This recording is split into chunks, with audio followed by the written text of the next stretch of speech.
তুমি আমার বোনের জন্মদিনে থাকার কোনো যোগ্যতাই রাখো না। যাও বাইরে গিয়ে দাঁড়ায় থাকো। আরে তোমার এই সস্তা ঘুরে তুমিই পড়ো। যাও যাও।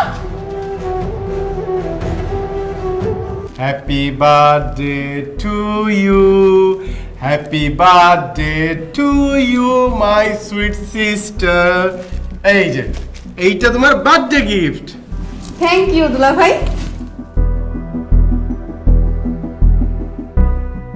ফ্রেন্ডস, তোমরা সবাই এদিকে আসো।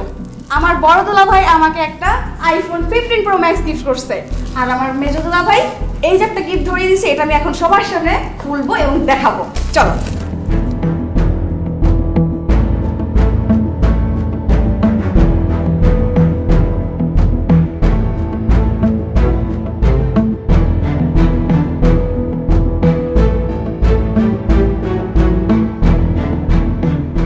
দুলা ভাই, আপনি এত গিফটটা, বড় দুলা ভাই আমাকে একটা আইফোন 15 প্রো ম্যাক্স গিফট করছে, আর আপনি সামান্য একটা কম দামি ঘড়ি গিফট করছেন। কিছু মনে করো না তানিয়া, তোমার মেজো বোনের জামাই যেরকম ছোট লোক, তার মন মানসিকতা এরকম ছোট্ট, বুঝছো? নয়তো শালীর জন্মদিনে এই 150 টাকা দামের একটা ঘড়ি উপহার দেয়।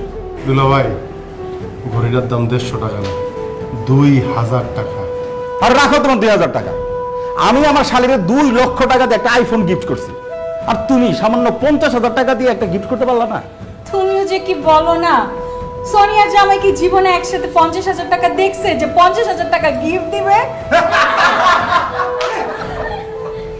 আপা, গিফট তো গিফটই, সেটার দাম 50,000 হইলেই কি 50 টাকা হইলেই কি, মানুষ ভালোবেসে গিফট দিলে সেটা গ্রহণ করতে হয়। তাই বলে কি দুলা ভাই আপনি আমাকে এত কম দামে একটা ঘড়ি গিফট করবেন? আমার ফ্রেন্ডদের সামনে তো আপনি আমাকে অপমান করলেন। তানিয়া চুপ কর। আমি তখনই বলছিলাম এই ছোট লোকরে বিয়া করিস না। আমার কথা তো তখন শুনস নাই, এখন দেখলি তো তার মন মানসিকতা কত ছোট। এই স্বামীর এলো তুই যেইখানে যাবি ওইখানে তুই অপমান হবি। দেখ একটা অনুষ্ঠানে আসছে, তাও দেখ পুরান জামা কাপড় গায়ে দিয়ে আসছে, এরপর দেখ শরীর থেকে আসতেছে ঘামের বৃষ্টি গন্ধ। আব্বা, আমার শরীর থেকে তো ঘামের গন্ধ আসবেই, কারণ আমি সারাদিন যে অমানসিক পরিশ্রম করে আসছি, আর এই শরীরের ঘাম ফালাই দেখেই মাস গেলে কোম্পানি আমার টাকা দেয়, সেই টাকা দিয়ে আমি আমার ঘরে খাবার কিনে নিয়ে যাই। এই যে আমার ঘরে যে আপনার মায়ের যে খাবারটা খায়, সেইটা আমার এই ঘাম জড়ানো টাকা দিয়েই। আমার শরীর থেকে এত ঘাম জড়ানোর গন্ধ আসতেছে, কিন্তু আব্বা আমি তো এখানে একটা অন্য গন্ধ পাইতেছি, অহংকারের গন্ধ, হিংসার গন্ধ, আত্ম অহমিকার গন্ধ। সি আব্বা সি। চুপ করো। কত বড় সাহস তুমি আমার আব্বাকে জ্ঞান দিতেছো? ছোট লোক ফকিন্নির বাচ্চা কোথাকার। আমার বোনের জন্মদিনে সস্তা একটা ঘড়ি নিয়ে নাচতে নাচতে চলে আসছো। তোমার কি বুদ্ধি নাই, বিবেক নাই? হ্যাঁ, ছোটবেলা থেকে কি তোমার বাপ মা তোমাকে শিখা নাই কোথায় গেলে কি নিয়ে যেতে হয়? এতগুলো মানুষের সামনে তুমি আমাকে ছোট করছো, আমার বাপের সামনে আমাকে ছোট করছো, আমার দুলাভাইয়ের সামনে আমাকে ছোট করছো। তোমাকে বিয়ে করে আমি আমার জীবনটা নষ্ট করে ফেলছি আনিস। তুমি আমার বোন দুলাভাই বাবার সামনে আমাকে একদম ছোট করে ফেলছো। তুমি আমার বোনের জন্মদিনে থাকার কোনো যোগ্যতাই রাখো না। যাও বাইরে গিয়ে দাঁড়ায় থাকো। আরে তোমার এই সস্তা ঘুরে তুমিই পড়ো। যাও যাও।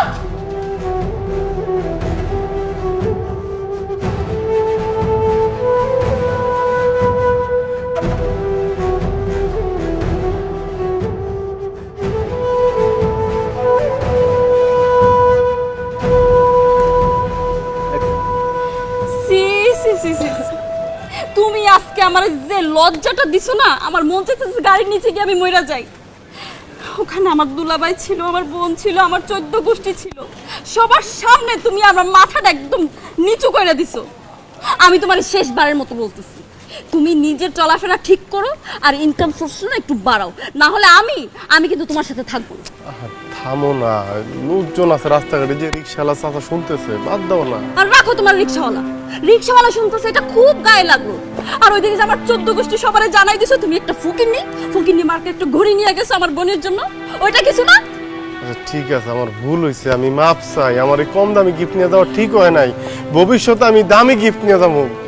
তুমি ভবিষ্যতে কি নিবা আমার জানা হয়ে গেছে। আমার দুলাভাইকে আমি কিভাবে মুখ দেখাবো?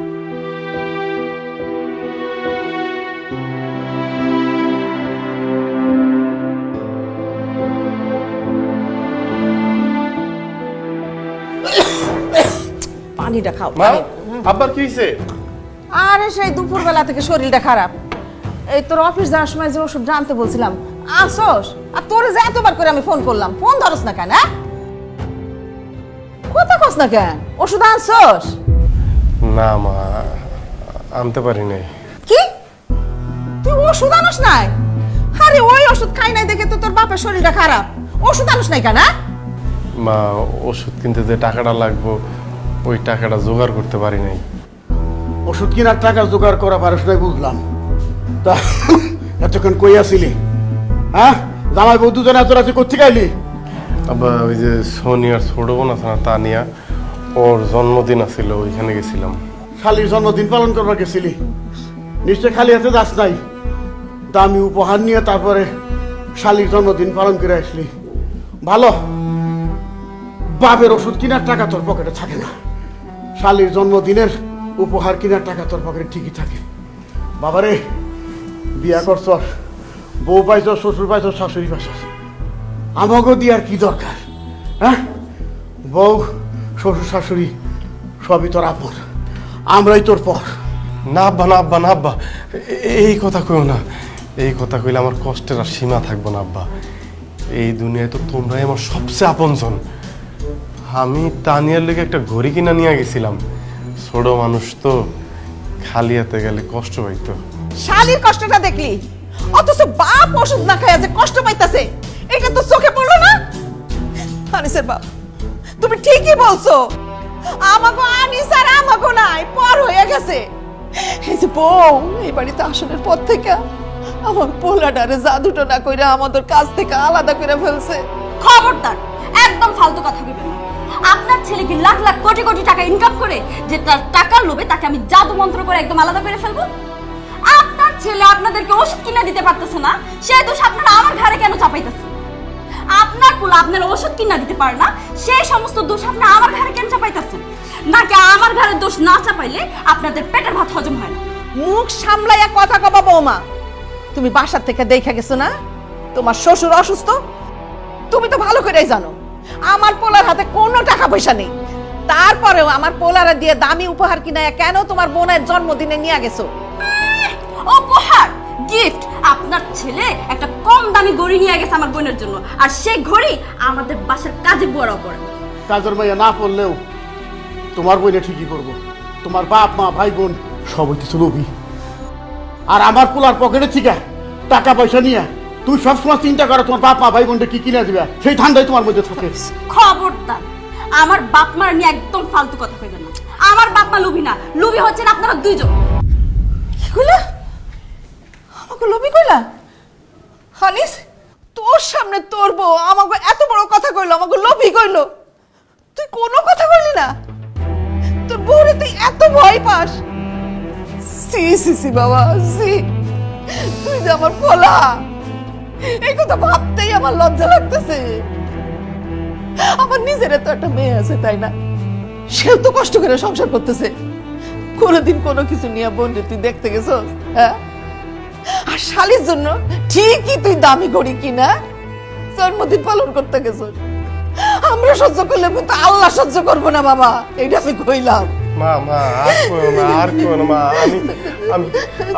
আমিও তো একটা মানুষ মা, আমি না মা আর পারতাছি না মা। তো আমি কালকে সকালে আব্বার ওষুধ যেমনে পারি আমি আইনা দিব মা। মা আশা তোমার মাইয়া, আশা আমার কেউ না মা, আশা তো আমার বোন। আমার কি মন চায় না আমার বোনটা আমি দেখি, তারপর আমি তোমার কথা দিতে আমি কালকে আশারে দেখতে যাবো। তোমার বউয়ের কথা কিছু মনে করে না মা, মা সব দোষ আমার গো মা, সব দোষ আমার।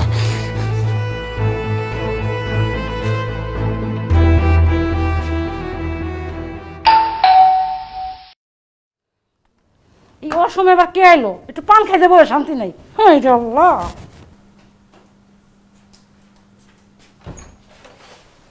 আসসালামু আলাইকুম মাউই, কেমন আছেন? ওয়ালাইকুম সালাম, ভালো আছি। যাও বসো।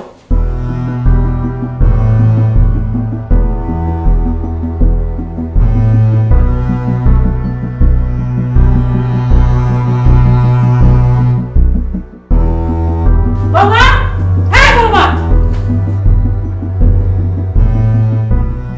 আম্মা কে আইছে? তোমার গণধর ভাই। তোমাদের পরিবারটা আগে জানতাম ছোট লোক ছিল, আজকে আবার প্রমাণিত হইলো ওরা আসলে ছোট লোক। আম্মা কি হইছে? আপনি এমনি কথা কইতাছেন? তোমার সাথে এইভাবে কথা বলবো না, কিভাবে কথা বলবো? তোমার ভাই এতদিন পরে তার বোনের শ্বশুর বাড়িতে আসছে, মিষ্টি পান সুপারি কিচ্ছু আনে নাই। কি আনছে? একটা তরমুজ, ছোট্ট একটা তরমুজ নিয়ে এসছে। ওই তরমুজটা মনে হইতেছে ফুটপাথ থেকে কিনে নিয়ে আসছে। আমরা কি তরমুজ খাই? সে কি জানে না আমরা তো তরমুজ খাই না? সে জানে না তোমার শ্বশুর আমি পান খাই? কেন আসার সময় একবার পান নিয়ে আসতে পারলো না? কিনে আসছে একটা ছোট্ট তরমুজ। আমার পোলা তো তোমাদের বাড়িতে যায়, সে তো মিষ্টি পান সুপারি ফল ফুল সবকিছু নিয়ে যায়, সেগুলো দেখেও তো শেখা দরকার। যত সব ছোট লোকের সাথে আত্মীয়তা করছি, যাও দেখো যায় তোমার ভাই কি খাইবে।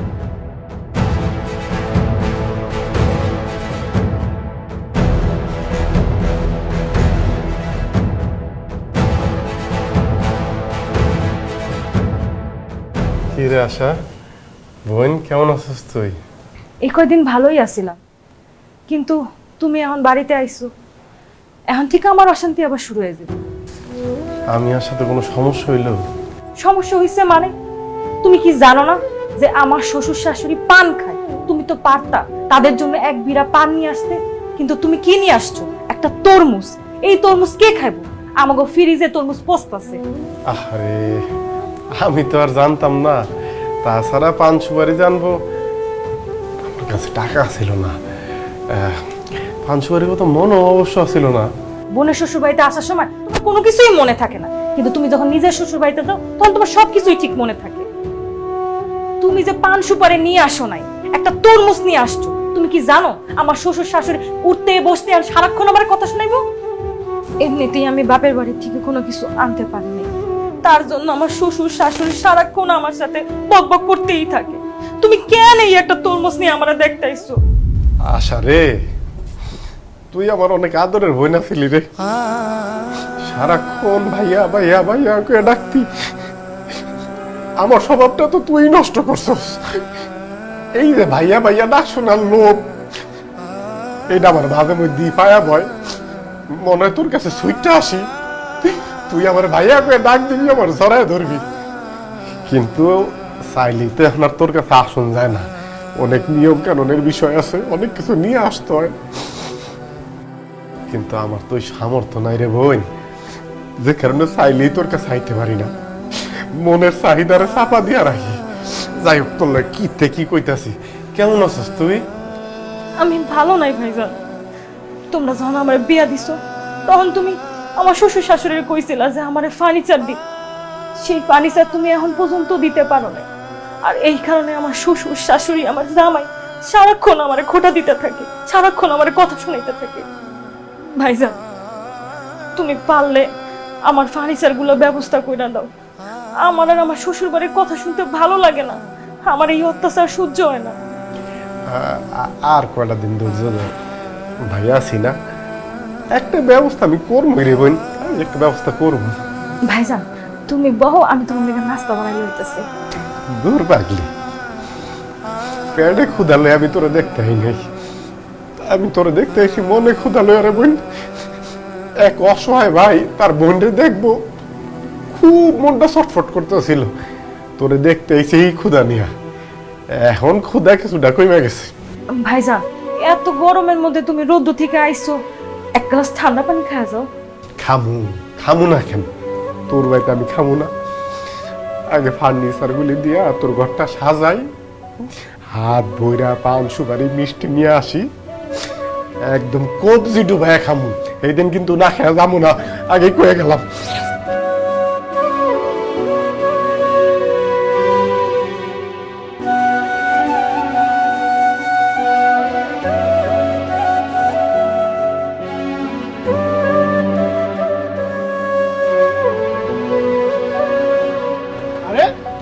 আমি যদি ভুল না করে থাকি তাহলে তুই আনিস, তাই না? হ্যাঁ আমি তো আনিস, কিন্তু আপনাকে তো ঠিক চিনতে পারলাম না। আরে আমার চিনতে পারি না মানে কেন? আমি তোর বন্ধু, তোর ক্লাসমেট ফারুক। আল্লাহ, কি পরিবর্তন তোর! কি সুন্দর সুন্দর জামা কাপড়, দামি দামি জামা কাপড়, গাড়ি কি তোর নাকি? আরে বাহ, কেমনে সম্ভব? সব টেকনিক, বুদ্ধি আর পরিশ্রমের ফসল, বুঝলি বন্ধু? তোর দোয়ায় তোর এই বন্ধু এখন ঢাকা শহরে অনেক বড় ব্যবসায়ী।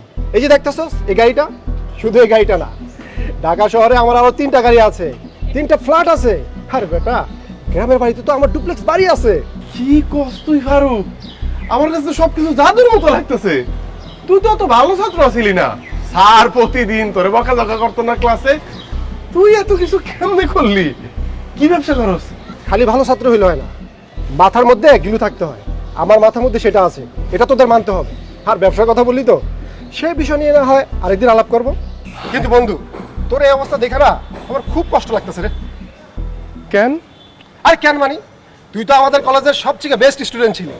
সবাই কইতো তুই নাকি অনেক মেধাবী, জীবনে অনেক উন্নতি করবি। কিন্তু তোর দেখে তো মনে হইতাছে না তোর কোনো উন্নতি হয়েছে। আগেও গরিব ছিলি, এখন মনে হইতাছে আরো বেশি গরিব হইছস। এই ভর দুপুরে বউরে নিয়ে হাইটা যেতেছস, একটা রিক্সাও নিতে পারলি না। আর কি কমু, জামা কাপড়ের যে অবস্থা, মনে হয় বউরও একটা জামা কাপড় দিতে পারস না। আচ্ছা যাই হোক, তুই এক কাজ করিস, আমার অফিসে আসিস, আমি তোর জামা কাপড় কিনা দিব না। আর শোন, তোর বউরও ভালো ভালো ড্রেস কিনা দিব, আসিস কিন্তু। না দরকার নেই, তোরে দেখে ভালো লাগতেছে, তুই অনেক ভালো আছস। আমরাও মাশাআল্লাহ আমগো জায়গায় ভালো আছি। কেমন যে ভালো আছস সেটা তো তোর দেখে আমি বুঝতেছি। কি সোনিয়া, কিছু যে বলতেছ না, আমারে চিনতে পারছো? হ্যাঁ, চিনতে পারছি। আগে তো প্রায় আমার বাসার সামনে এসে দাঁড়াই থাকতো। হ্যাঁ ঠিকই কইছো, আমি এক সময় তোমার পিছন পিছন ঘুরতাম। আমি খারাপ ছাত্র দেখা তুমি আমার বার্তাই দিতা না, আমি নাকি বখাটে। আনিস মেধাবী ছাত্র দেখা তারে বিয়া করছো, এখন এই মেধাবী ছাত্রের বিয়া করে তুমি কি পাইছো? এই দুপুরবেলা রাস্তা দিয়ে হাঁটাই নিতাস। অথচ তুমি যদি আমারই বিয়া করতা তাহলে কি করতা? তুমি রানী হয়ে থাকতা। এই যে এসি গাড়ি আছে না, এটা তো চলতে করতে পারো। অবশ্য কথায় আছে না, মানিকে মানিক চিনে, শুকনা কাঠির টুকরা কখনো মানিক চিনে না। ভাবছিলাম পোশাক আশাক দেখে তোর মধ্যে একটা পরিবর্তন হয়েছে। তোর বাহ্যিক পরিবর্তন হয়েছে ঠিকই, কিন্তু মন মানসিকতার পরিবর্তন হয় নাই। যা সাইডটা যা যা। আর শোন, তোদেরকে না এই রাস্তার মধ্যে হাঁটতে দেখে খুবই ভালো লাগতেছে।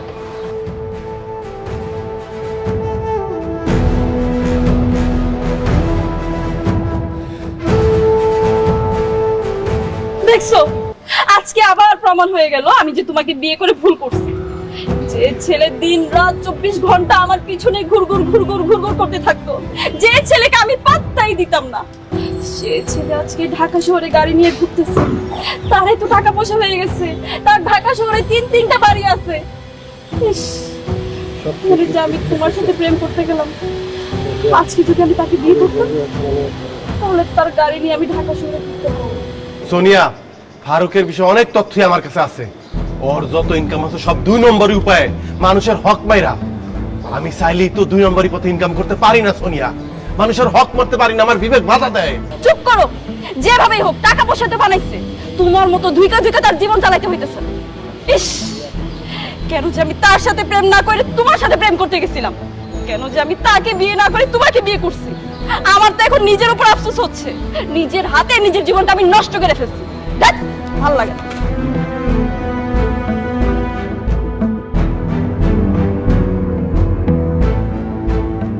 May I coming sir? আরে আনোয়ার সাহেব, আসুন আসুন। কি ব্যাপার, আপনি এই মাছ মুরগি কলা এগুলো নিয়ে অফিসে কেন আসছেন? স্যার একটু গ্রামের বাড়িতে গিয়েছিলাম, গিয়ে দেখলাম আমার মা মুরগি পালে। আপনি তো আবার দেশি মুরগি পছন্দ করেন, এই জন্য আপনার জন্য 2টা দেশি মুরগি নিয়ে এসেছি স্যার। আর এই যে মাছ স্যার, একদম আমাদের পুকুরের মাছ স্যার, ফরমালিন মুক্ত স্যার। তো চিন্তা করলাম আপনার জন্য ফ্রেশ ফরমালিন মুক্ত মাছ নিয়ে যাই স্যার। আর এই যে কলা, এই কলা গাছটা আমার আব্বা লাগাইছিল স্যার, আব্বা তো নাই। বাড়ি থেকে দেখলাম কলা হয়েছে স্যার, এর জন্য 1 ফানা কলা নিয়ে আসলাম। একদম সবগুলো ফ্রেশ ফ্রেশ খাবার স্যার, ফরমালিন মুক্ত। আপনি আমার ব্যাপারে এত চিন্তা করেন দেখে খুব ভালো লাগলো। আপনি রাখুন রাখুন, এগুলো ফ্রেশ জিনিস তো, খেতে মজা লাগবে আর কি। রাখুন।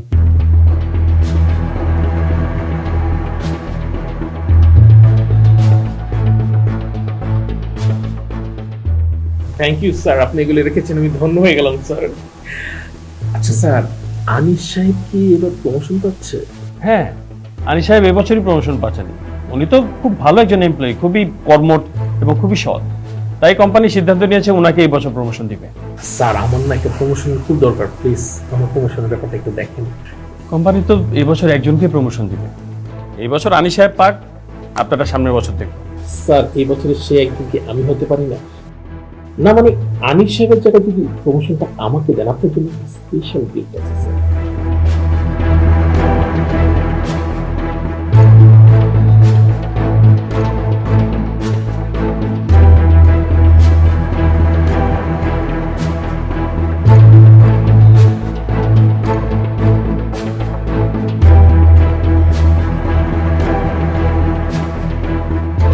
কারণ কোনো সমস্যা নেই, এই বছর আপনারই প্রমোশন হবে। আলী সাহেবের প্রমোশন নেক্সট ইয়ার দেখবো। স্যার আপনি শুধু আনিস সাহেবকে একটু ডেকে বলে দেন যে মানে প্রমোশনটা আমার হচ্ছে না। হ্যাঁ হ্যাঁ, আমি এখনই ডেকে বলে দিচ্ছি। আলী সাহেবকে পাঠাও।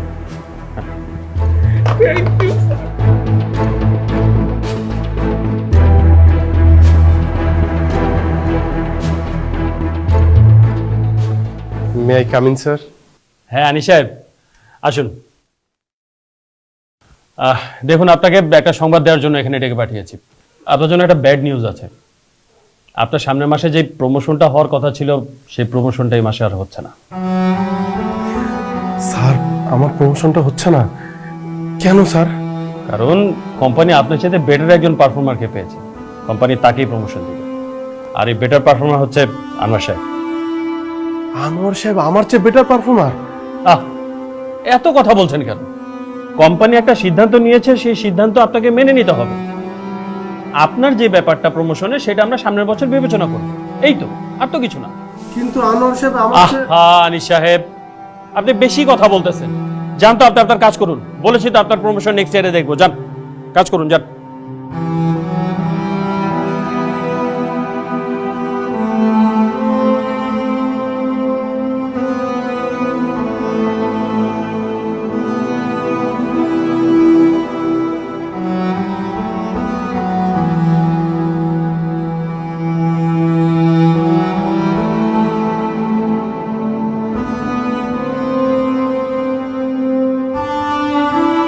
শোনো না আনিস, আমার মোবাইলটা না নষ্ট হয়ে গেছে, চার্জ থাকে না, আর একটু পর পর হ্যাং হয়ে যায়। তুমি আমাকে একটা নতুন ফোন কিনে দিবা? এমনি আমি সংসার চালাতে হিমশিম খাইতেছি, তার মধ্যে তুমি চাইছো তো নতুন ফোন। আচ্ছা যাও, হাতে টাকা পয়সা আসলে তোমার আমি একটা টাচ মোবাইল কিনে দিব। কিসের টাচ মোবাইল? তুমি আমাকে আইফোন কিনে দিবা? তোমার কি মাথা ঠিক আছে? আইফোনের দাম জানো? একটা আইফোনের দাম 1.5-2 লাখ টাকা। তাতে কি হয়েছে? আমি তোমার বউ, তোমার বউকে তুমি 1.5-2 লাখ টাকার একটা আইফোন কিনে দিতে পারবা না?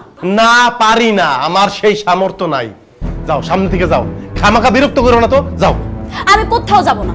আমি কোনো কথা বললে তোমার কাছে এখন বিরক্ত লাগে। তুমি কি জানো, পাশের ভাবি, ওনার জামাই ওনাকে 5টা শাড়ি কিনে দিছে, এক একটা শাড়ির দাম 12,000 টাকা, সাথে একটা আইফোনও কিনে দিছে। ভাবির জামাই যদি ভাবির এত কিছু কিনে দিতে পারে, তুমি কি আমাকে সামান্য একটা আইফোন কিনে দিতে পারবে না? এক কথা বারবার বলবো, আমি দিতে পারবো না, কারণ আমার কাছে টাকা নাই। টাকা না থাকলে টাকা ম্যানেজ করো। এমনি তো বিয়ের পর থেকে কিন্তু আমি তোমার কাছে কিছুই চাই না। আগামী সপ্তাহের মধ্যে তুমি আমাকে একটা আইফোন দিবা। আমি আইফোন দিয়ে ছবি তুলে ফেসবুকে ছবি দিব, তারপর ভিডিও করে টিকটকে ভিডিও ছাড়বো। সোনিয়া, তুমি কি পাগল হয়ে গেছো?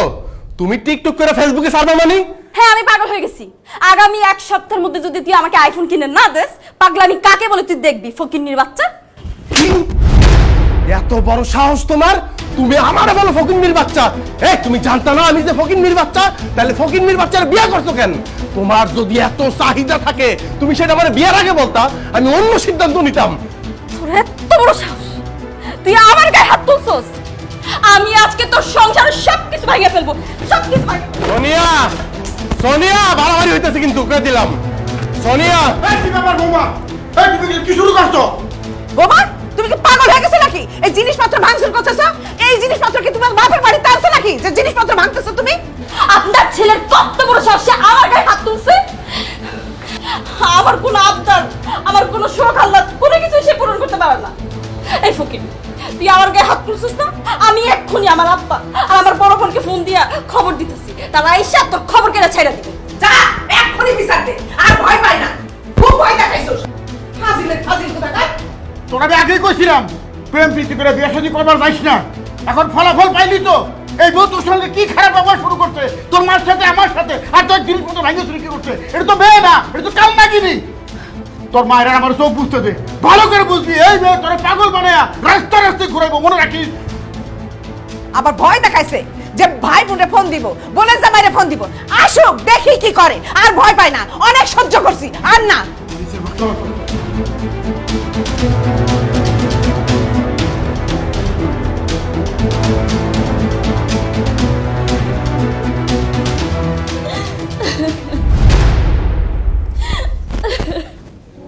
এই মেয়া, কান্নাকাটি বন্ধ কর। কি হয়েছে খুইলা ক, না কইলে বুঝবো কেমনে? আমার কিন্তু ওখানে মেজাজ খারাপ হয়ে যাচ্ছে। খুইলা ক তাড়াতাড়ি। আব্বা, এই অসভ্য গতকাল রাইতে আমার গায়ে হাত তুলছে। কি? বাবা শুধু হাত তুলে নাই, আমার কাছে মাঝে কথাও বলছে। এত বড় সাহস, আমার বোনের গায়ে হাত তুলছে। আর তুই মাইর খাওয়ার পরও তুই এই বাসায় পড়ে আসছস, ওর সংসারে লাথি দিয়ে তুই বাইরে যাস কেন? আমি চাই নাই আপু তাকে শাস্তি দেওয়ার জন্য। আব্বা, ও আমার গায়ে হাত তুলছে না, তুমি এটার বিচার করবা। আমি এটার বিচার চাই। আমার মায়ের গায়ে হাত তুলছো না? তোমার নামে আমি নারী নির্যাতনের মামলা দেবো। আপনার নারী নির্যাতনের মামলা করবো না, আমরা কি বসে থাকুন নাকি? হ্যাঁ, আরে জামাই তার বোর গায়ে হাত তুলতেই পারে, তারে শাসন করতে গেছে, তার জন্য মামলা মোকদ্দমা আসছে কেন? আপনি আইছেন ভালো কথা, আপনি আইসে এই সমস্যাটা সমাধান করতে দেবেন তা না, আর আপনি মেয়ের উস্কাই দিতেছেন। আব্বা আব্বা আব্বা আব্বা, আপনারা একটু থামেন। আমি সোনিয়ার গায়ে এমনি এমনি হাত তুলি নাই। আপনারা সোনিয়ারে জিজ্ঞাসা করেন সোনিয়া আমার সাথে কি ব্যবহার করছে। আমার বোনকে কেন জিজ্ঞেস করবে? হ্যাঁ, আমার বোনের কোনো দোষ থাকলে তুমি আমাদের কাছে বিচার দিতা। তুমি কেন ওর গায়ে হাত তুলবা? আর তুমি কি জানো না যে হচ্ছে কি নারীর গায়ে হাত তুলে কাপুরুষরা? আর তুমি তো একটা কাপুরুষ, এই জন্যই তো আমার বোনের গায়ে হাত তুলছো। হ্যাঁ, ঠিকই কইছেন। আমি তো একটা কাপুরুষই, নাইলে এতদিন ধরে আমি এত কিছু সহ্য করবো কেন? আমার বউ আমার সাথে অন্যায় করছে, আমি তার গায়ে হাত তুলছি। তারপরেও যদি এটা আপনাদের দৃষ্টিতে অন্যায় মনে হয়, তাহলে দেন, আপনারা সবাই মিলে আমার শাস্তি দেন। তোরে শাস্তি দিব কেন? তুই যেটা করছস একদম ঠিক করছস। বিয়াই সাহেব, আপনার মাইয়া আমার পোলারে একটুও শান্তি দেয় না। সারাক্ষণ ঝগড়াঝাটি করে, ঘ্যাসর ঘ্যাসর খ্যাসর খ্যাসর করে, ঘেউ ঘেউ ফেউ ফেউ করে। আরে ও তো একটা পুরুষ মানুষ, কতক্ষণ সহ্য করবে? আপনার মায়ারে শাসন করে। আপনার মাইয়াই খারাপ, সবকিছুর নষ্টের মূল আপনার মাইয়া। কি কইলেন আপনি? আমি নষ্টের মূল? আপনি নষ্টের মূল, আপনার ছেলে নষ্টের মূল। আপনি আপনার ছেলেরে কান পড়া দেন, আর সে এসে আমাকে হাত তুলে আমার আশেপাশে কথা বলে। আব্বা, আমি তার নামে নারী নির্যাতনের মামলা দিতে চাই। চলো আমার সাথে থানায় চলো। আপা, সোনিয়া সোনিয়া সোনিয়া, এটা নিয়ে আর বাড়াবাড়ি করো না। আমি তোমার কাছে মাপ চাইতেছি, আমি তোমার কাছে মাপ চাইতেছি। আমার ভুল হয়েছে, তারপরও যদি তোমার মন না গলে আমি তোমার পাও ধরে মাপ চাবো।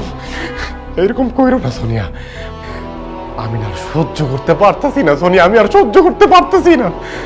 এটা তুই কি করলি বাদান? তুই পুরুষের একটা নারীর কাছে ক্ষমা চাইলি?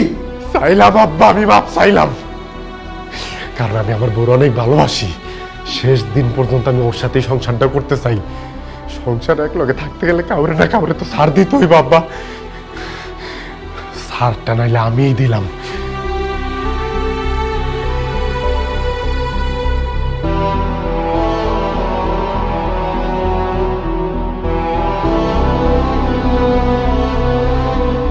আনিস, এইভাবে আর কতদিন বলো? কত বছর হয়ে গেল আমাদের বিয়ে হয়েছে, এখন পর্যন্ত আমাদের একটা বাচ্চা কাচ্চা হলো না। দিন দিন আমাদের বয়স বাড়তেছে না কমতেছে? কবে বাচ্চা নিবা তুমি? আমি বুড়ি হয়ে গেলে? আরে সংসারে যারা আছে তাগো চাহিদাই তো পূরণ করতে পারতেছি না ঠিক মতো। এর মধ্যে আরেকটা নতুন মেহমান আসলে তার চাহিদা পূরণ করতে পারবো? তার মানে কি তুমি কি কোনোদিনও বাচ্চা কাচ্চা নিবা না? বাচ্চা কাচ্চা নিব না এটা তো বলি নাই। প্রত্যেকটা পুরুষের জীবনেই স্বপ্ন থাকে বাপ ডাক শোনার। আমারও সেই তীব্র আকাঙ্ক্ষা আছে, কিন্তু আমার অর্থনৈতিক যে অবস্থা, এই মুহূর্তে যদি বাড়িতে নতুন মেহমান আসে, বাচ্চাটার তো সব চাহিদা আমি পূরণ করতে পারবো না। আমার অর্থনৈতিক অবস্থার একটু পরিবর্তন ঘটুক, ইনশাল্লাহ বাচ্চা কাচ্চা নিব। তুমি যে সৎভাবে চলো, সদা সত্য কথা বলো, এই যুগে এত সৎ থেকে নিজের অবস্থান জীবনও পরিবর্তন করতে পারবা না। শুনো, নিজের অবস্থান পরিবর্তন করার জন্য একটু অসৎ হও, একটু মিথ্যা কথা বলো, একটু চিটারি বাটপারি করো, তাইলে না তোমার অবস্থান পরিবর্তন হবে, তুমি অনেক বড় হতে পারবা। মানে বুঝো না? ওই যে পাশের বাসার ভাবি, সে আমাকে বলছে তার জামাই মাসে বেতন পায় মাত্র 25,000 টাকা, আর ঘুষ পায় 2 থেকে 3 লাখ টাকা। আমি বলি কি আনিস, তুমি ঘুষ নেওয়া শুরু করে দাও, তাইলে তোমার ইনকাম বাড়বে, আমাদের অবস্থানও পরিবর্তন হবে। সোনিয়া, তুমি আমাকে ঘুষ খাইতে বলতেছো? আমি খাবো ঘুষ? এত অবাক হওয়ার তো কিছু নাই। এই যুগে কেউ সাধু না, বুঝছো? সবাই 2 নাম্বারই কাজ করে বড় লোক হইতেছে। আর 25,000 টাকার বেতনের চাকরিতে তুমি তোমার অভাব অনটন জীবনও দূর করতে পারবে না। তোমার ইনকাম বাড়াইতে হবে, আর ইনকাম বাড়ানোর একটাই রাস্তা, তোমার ঘুষ খাইতে হবে। অসম্ভব সোনিয়া, অসম্ভব। পারতপক্ষে আমি কোনোদিন মিথ্যা কথা কই নাই, কারোর সাথে কোনো অন্যায় করি নাই, কারো হক মারি নাই, কোনোদিন একটা ঘুষের টাকা আমি হাত দেই নাই। তুমি কান খুইলা শুইনা রাখো, আমার পক্ষে ঘুষ খাওয়া সম্ভব না। আরে বাবা, তোমার ঘুষ খাওয়া লাগবে না তো। তুমি ওই ঘুষের টাকা আমার কাছে এনে দাও, আমি ওই টাকা খরচ করব, আমি আমার সকাল্লাত পূরণ করব। আমার যে দিন দিন বয়স বাড়তেছে সেই দিকে তোমার খেয়াল আছে? আমি কি আমার সকাল্লাত বুড়া বয়সে পূরণ করব? দেখো, আমি কিন্তু তোমাকে সাফ সাফ বলে দিতেছি আনিস, আমি যেভাবে বলতেছি সেভাবে করো, নাহলে তোমাকে আর তোমার সংসার ছাড়তে আমি দ্বিতীয়বার চিন্তা করব।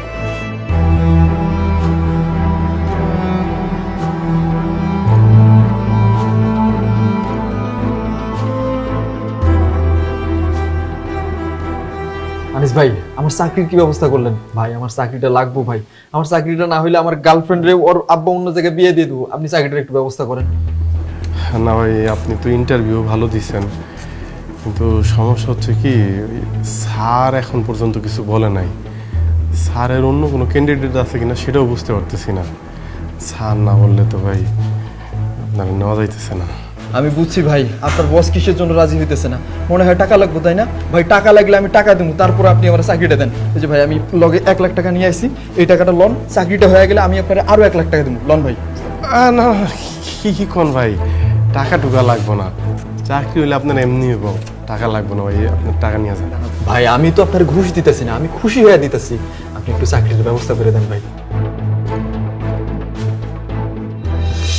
নিজের অবস্থান পরিবর্তন করার জন্য একটু অসৎ হও, একটু মিথ্যা কথা বলো, একটু চিটারি বাটপারি করো, তাইলেই না তোমার অবস্থান পরিবর্তন হবে, তুমি অনেক বড় হতে পারবা। মানে? ওই যে পাশের বাসার ভাবি, সে আমাকে বলছে তার জামাই মাসে বেতন পায় মাত্র 25,000 টাকা, আর ঘুষ পায় 2 থেকে 3 লাখ টাকা। আমি বলি কি আনিস, তুমি ঘুষ নেওয়া শুরু করে দাও, তাইলে তোমার ইনকাম বাড়বে, আমাদের অবস্থানও পরিবর্তন হবে। আনিস ভাই কি ভাবতেছেন আপনি?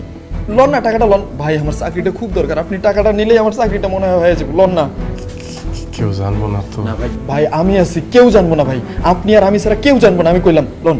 রাখেন রাখেন, আপনি আপনার কাছে জানবো না তো? কেউ জানবো না ভাই, রাখেন ভাই দেখেন ভাই, আমার খালি চাকরিটা লাগবে ভাই। আমি জীবনে প্রথম কার কাছ থেকে স্যার এই যে দেখেন স্যার, ঘুষ খেয়ে চাকরি দিতেছে মানুষকে, এরকম একবার না স্যার, কয়েকবার সে করছে। আমি তার এই ভোলা ভোলা চেহারাটা দেখে মনে হচ্ছে ভালো মানুষ, তাই আমি কিচ্ছু বলিনি স্যার। স্যার আপনি যখন থেকে আমার প্রমোশন দিচ্ছেন এরপরে থেকে সে ঘুষ খাওয়া শুরু করে দিচ্ছে স্যার।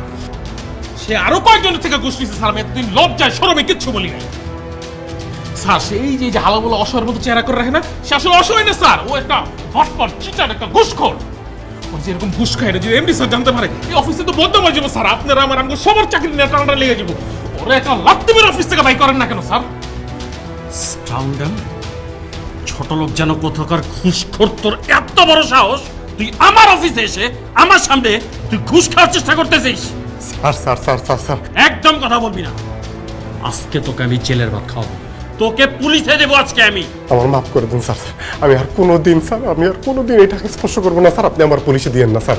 তোকে আমি জেলের ভাত খাওয়াবোই, তোকে আমি পুলিশে দিবই আজকে। স্যার আমার বাবা অসুস্থ স্যার, আমার স্ত্রী স্যার, প্রত্যেকটা লোক আমার প্রতি নির্ভরশীল স্যার। স্যার আপনি যদি আমার পুলিশে দেন স্যার, আমার পরিবার এই সমাজে মুখ দেখাতে পারবে না স্যার। স্যার আপনি আমার মাফ করে দিন স্যার, আমার একবার সুযোগ দেন স্যার।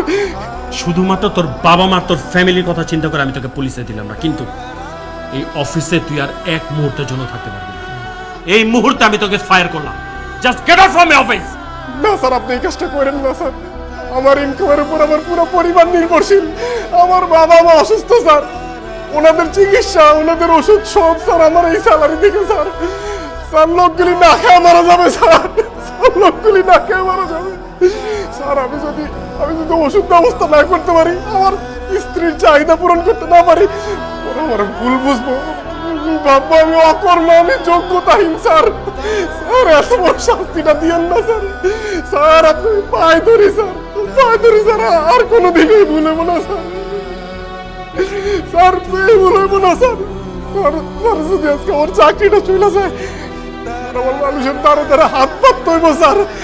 স্যার আমার ভিক্ষা করতে হবে আমার বাবা মার চিকিৎসার জন্য স্যার স্যার স্যার আপনি শুধু আপনাকে একটু আমার জায়গায় চিন্তা করেন স্যার আপনার পায়ে ধরি স্যার তোর জায়গায় আমি কখনোই আসবো না। আর তোর মতো স্কাউন্ডেলের, তোর মতো ঘুষখোরের ভিক্ষা করে খাওয়া উচিত। Just get out from my office, get out. Anwar সাহেব দাঁড়িয়ে আছেন কেন? ওনাকে ঘাট ধাক্কা দিয়ে বের করুন। স্যার আমার বাবা অসুস্থ স্যার আপনি বের হন, অফিস থেকে বের হন। Sir sir